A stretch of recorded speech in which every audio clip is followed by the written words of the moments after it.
On my kicker tonight, I pay tribute to the Kenya Defence Forces, KDF, for staging a flawless show across 9 days of the state funeral of the late former President Daniel Arap Moi. From the minute President Moi's death was announced on Tuesday last week to that moment the casket bearing his body was lowered to the grave yesterday, KDF demonstrated what it means to be in charge and what it looks like to be disciplined and organized. From keeping time to performing elaborate military rituals that attend to a state funeral, our armed forces showcased precision, sure-footedness, and world-class martial professionalism. The Defense Forces earn our respect not just for the perfect formations, faultless marching, and structured command, but for rising up to the occasion of such a grave national consequence. For 1 week, KDF conducted a national seminar in ages-old traditions borrowed from the United Kingdom, where the culture of state funerals originated. Different generations of Kenyans, a majority of them that did not witness President Jomo Kenyatta's state funeral in 1978, were introduced to the intricate British military and royal rituals that range from conveyancing of the body in a gun carriage to lying in state. Then the funeral service led by military chaplains and burial rites that included a 19-gun salute by the Navy. Ladies and gentlemen of the KDF, well done. You did your uniform and our flag and our country immensely proud. Commendation must also go to the Kenya Police Service that ensured public order as the military conducted the state funeral proceedings. From manning the long queues outside Parliament, traffic flow, human movement in Nairobi and Kabarak, the efficiency and civility of the police cannot go unnoticed. It is, however, the lessons from the KDF that I wish to reference here. After one whole week in our streets and on television screens, those orderly, disciplined, visibly focused, and undoubtedly skilled soldiers have gone back to their barracks.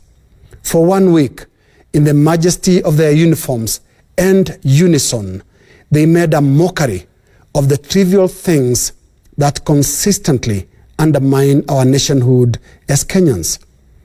Who can, for example, tell what tribes or ethnicities those splendid soldiers came from? Did their uniforms bear any ethnic marks of identity? And did we notice that they marched in common purpose and under the same flag?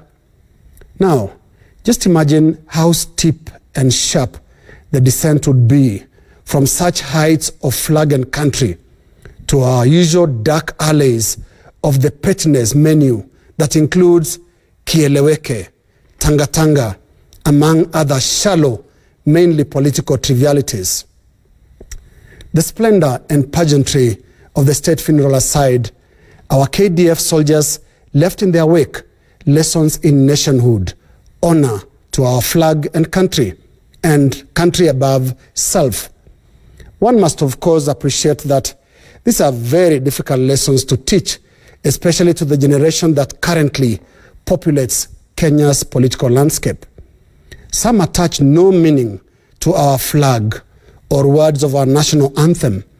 The flag and the national anthem are small inconveniences placed on their path down the usual low road.